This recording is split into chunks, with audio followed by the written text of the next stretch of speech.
2K love அப்படின்னா இப்போ அட்வான்ஸாக போயிட்டானுங்க. முன்னெல்லாம் வந்து பார்க்கறது அகத்தின் சார் இவர் சாலமன் சார் சொன்ன மாதிரி தான், பார்க்காமே காதல் இருந்தது. அதுக்கப்புறம் கொஞ்சம் பார்த்தாங்க, தள்ளி தள்ளி கையை காட்டினாங்க. இப்போ பார்த்த உடனே பைக்கில் கூப்பிட்டு போயிட்டே இருந்துறானுங்க. இதுக்கு நடுவில் பாய் பேசின்னு ஒருத்தன் வரான். பார்த்தோன்னே நீங்க கூட்டிட்டு போனீங்களா? இப்போ 2K பார்த்தோன்னே நீங்க கூட்டிட்டு போனீங்களா? அப்படிலாம் யாராவது வர்றாங்களா? பத்தி நெகட்டிவா சொல்லாதீங்க.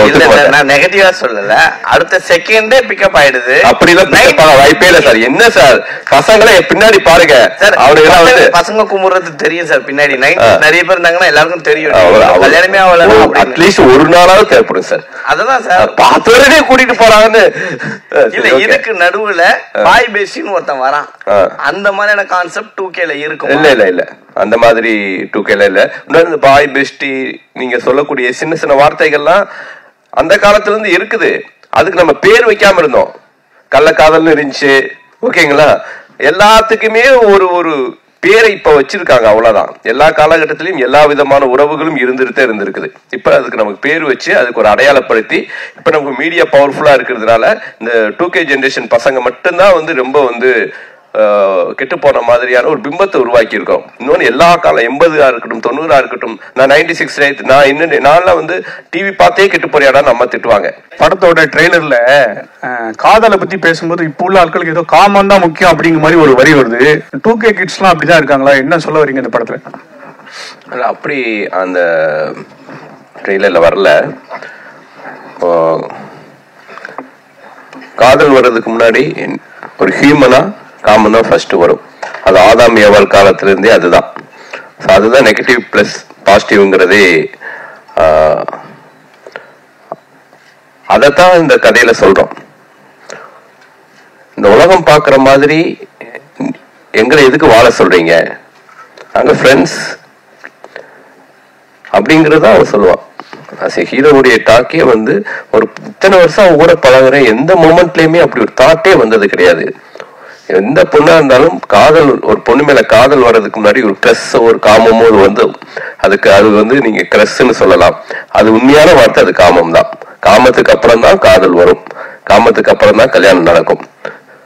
அதான் சார். சுசி சார், இப்போ 2K லவ் அப்படின்னா இப்போ அட்வான்ஸா போயிட்டானுங்க. முன்னெல்லாம் வந்து பார்க்கறது அகத்தின் சார் இவர் சாலமன் சார் சொன்ன மாதிரி தான், பார்க்காமே காதல் இருந்தது. அதுக்கப்புறம் கொஞ்சம் பார்த்தாங்க, தள்ளி தள்ளி கையை காட்டினாங்க. இப்போ பார்த்த உடனே பைக்கில் கூப்பிட்டு போயிட்டே இருந்துறானுங்க. இதுக்கு நடுவில் பாய் பேசின்னு ஒருத்தன் வரான். பார்த்தோன்னே நீங்க கூட்டிட்டு போனீங்களா? இப்போ 2K பார்த்தோன்னே நீங்க கூட்டிட்டு போனீங்களா? அப்படிலாம் யாராவது வர்றாங்களா? பத்தி நெகட்டிவா சொல்லாதீங்க. நான் நெகட்டிவா சொல்லல, அடுத்த செகண்டே பிக்கப் ஆயிடுது. அப்படிலாம் வாய்ப்பே இல்ல சார். என்ன சார் பசங்களை பின்னாடி பாருங்க சார், அவனுக்கு பசங்க கும்பிடுறது தெரியும் சார். பின்னாடி நிறைய பேர் இருந்தாங்கன்னா எல்லாருக்கும் தெரியும். கல்யாணமே ஆகல, அட்லீஸ்ட் ஒரு நாளாவது தேவைப்படும் சார். அததான் சார் பார்த்தோடனே கூட்டிட்டு போறாங்கன்னு இல்ல. இதுக்கு நடுவுல பாய் பேசின்னு ஒருத்தன் வரான். அந்த மாதிரியான கான்செப்ட் 2Kல இருக்கும். இல்ல இல்ல இல்ல, அந்த மாதிரி 2Kல இல்ல. இந்த பாய் பெஸ்டி நீங்க சொல்லக்கூடிய சின்ன சின்ன வார்த்தைகள்லாம் அந்த காலத்துல இருந்து இருக்குது. அதுக்கு நம்ம பேர் வைக்காம இருந்தோம்.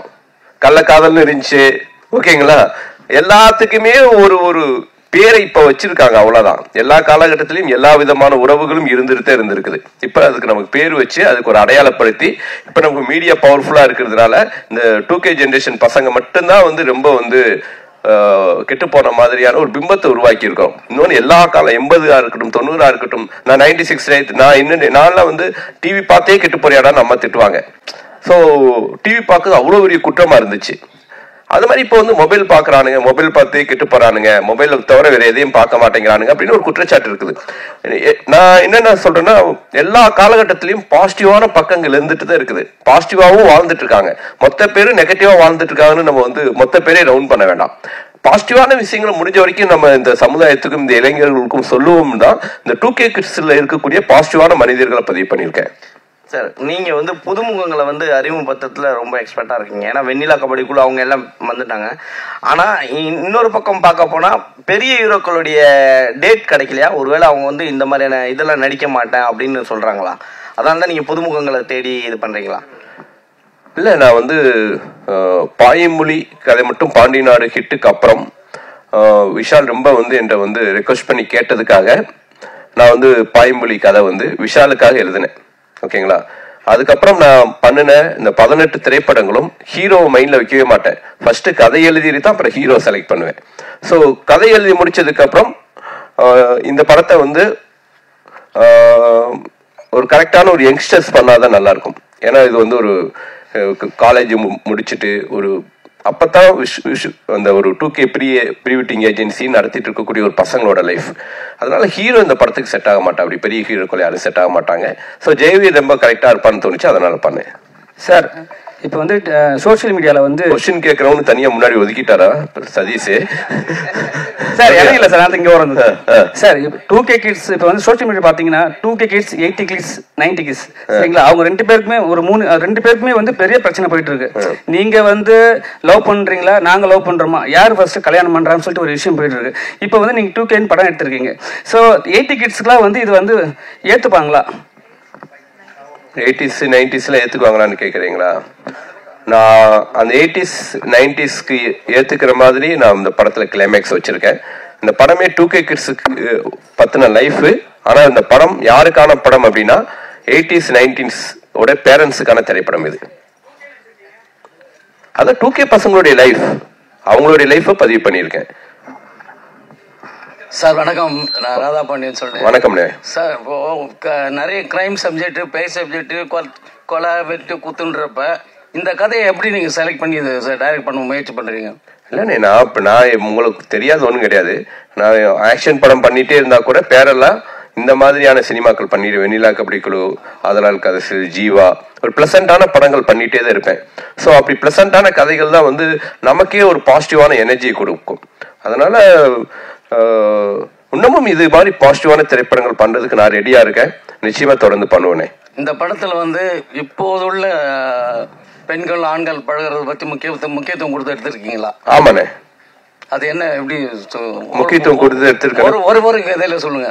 அதான் இப்ப இருக்கக்கூடிய ஒரு பையனும் பொண்ணும் எவ்வளவு அழகான நட்போட வாழ்றாங்கன்னு சொல்லியிருக்கேனே. ஓகே, தேங்க்யூண்ணே.